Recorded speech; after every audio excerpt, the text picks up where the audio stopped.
ઓ congratulation ભાઈ. હું કે બીજી દીકરીનો જન્મ થયો નહીં? એક તો હતી. હા ભાઈ. તો મોટા તું જે રીતે બોલ્યો ને ભાઈ એ બરોબર મને ટોન્ટ લાગ્યો ન. અને તે ભાઈ જે રીતે એને જવાબ આપ્યો એ મને ઘરેથી ઘૂંટલો ઉતરો નથી ભાઈ.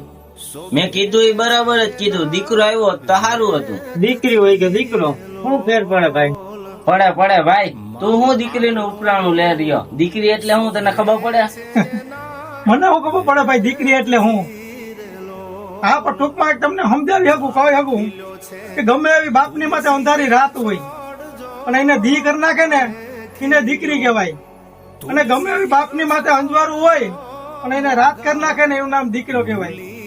અને હા હું એક દીકરીનો બાપ છું. મારી ઘરે પણ એક દીકરી છે. એને સમજાઈને વંદન, એને ના સમજાઈને અભિનંદન.